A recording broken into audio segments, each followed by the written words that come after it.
प्रसादीपत्यम न योग सिद्धीर पुनर्भवम वा वांछन्ति यद पाद रजा प्रपन्ना। नागनी कहती है प्रभु धन्य है,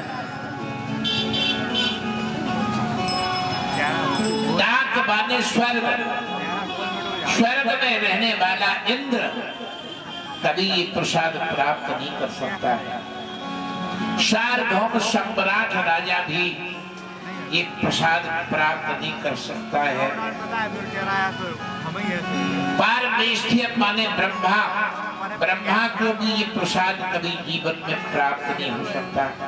पाताल में रहने वाले शेष नाग, उनको भी ये प्रसाद कभी जीवन में प्राप्त नहीं हो सकता है। बड़े बड़े योगी सिद्धि करके और ये प्रसाद प्राप्त नहीं कर सकते।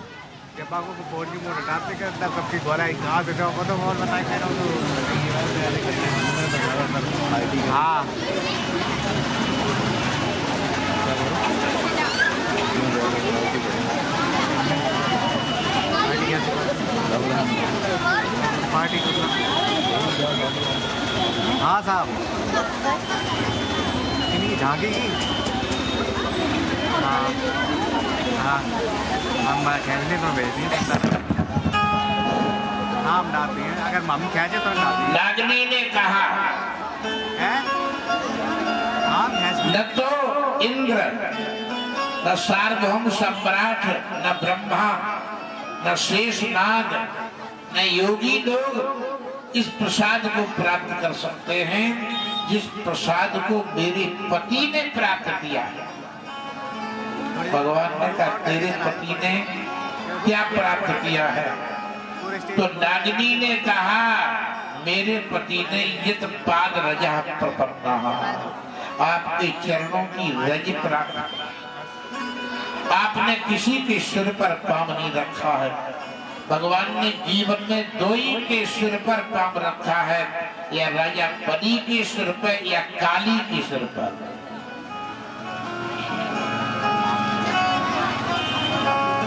नागनी की प्रार्थना सुनकर के भगवान प्रसन्न हो गए।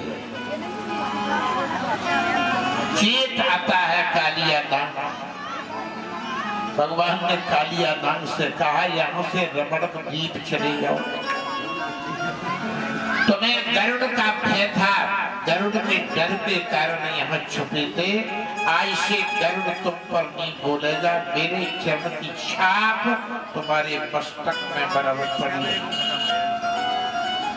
कालिया नाग के फण पर भगवान नाचते हुए बाहर निकले। बलराम जी ने मैया से कहा, बाबा से कहा, ग्वाल वालों से कहा, देखा काल की खोपड़ी पे नाचता हुआ आ रहा है, इसका काल भी कुछ नहीं बिगाड़ सकता है।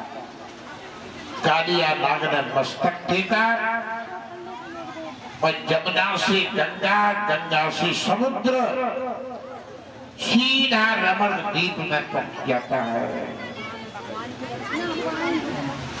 आज भी रमण द्वीप में बड़े बड़े सर्प रहते हैं। एक रमण द्वीप का आदमी मेरे आश्रम पे आया था। उसने कहा महाराज इतने जहरीले सर्प हैं कि दूर दूर से फुसकार देवे और फुसकार व्यक्ति तक पहुंच जाए तो आदमी काला पड़ जाए। बड़े बड़े जहरीले सर्प वहां रहते। गरुड़ से अभय कर दिया, निर्भय कर दिया और भगवान ने भेज दिया। ग्वाल वालों को साथ लेकर के, बाबा मैया को साथ लेकर के पुनः अपने स्थान पर भगवान आते। ये पौराणिक कथा है, पौराणिक। एक दार्शनिक कथा इसकी ये है कि तुम्हारे भीतर जो अहंकार बैठा यही कालिया नाग है। और जमुना कर्म का प्रतीक है। कर्म कथा रविनंदन कर्म, जमुना कर्म का प्रतीक है। और कर्म की जो गहराई है, वो गहराई की जब जानकारी हो जाती है तो भीतर व्यक्ति के अहंकार बैठ जाता है कि मेरे जैसे कर्मकांड की किसी को जानकारी नहीं। वो अहंकार है कालिया नाग, और गेंद मन का प्रतीक है।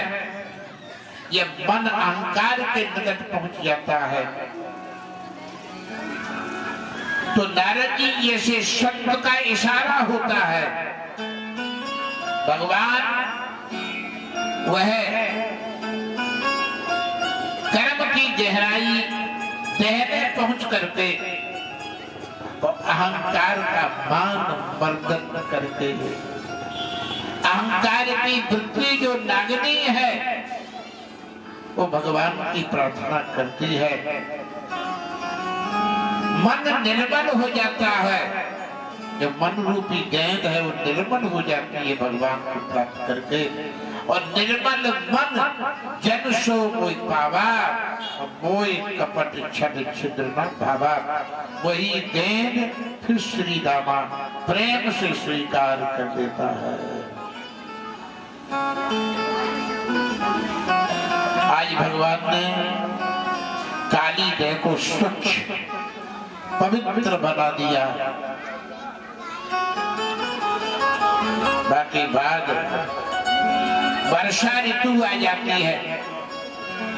वर्षा ऋतु में भगवान बराबर ग्वाल वालों के साथ वृंदावन में विचरण करते। वराहा पीडम नटवर बपु करणियो करणकारम विवृत वासः कनक कपसम जयन्ती चमारा।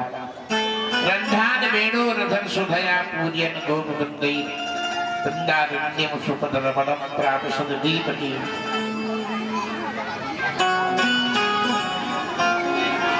बल माने मयूर, मयूर का पंख धारण करने वाले, नट जैसी कला खेलने वाले, कानों में कनेर के फूल धारण करने वाले, सोने जैसी चमक, वैजयंती की माला पहनने वाले, ग्वाल वालों के साथ में बिना जूता चप्पल के जो है पद प्रसरण करने वाले, श्याम सुंदर की कीर्ति का जो लोग गायन करते हैं वो तीनों लोगों को पावन बना देते हैं। बरसात में भगवान बंसी बजाते हैं, कई सुंदर सुंदर राग गाते हैं। बाल बाल भगवान के उन रागों की संगत करते हैं। गोविंद भगवान आज मुदरिया बरसे, आज मुदरिया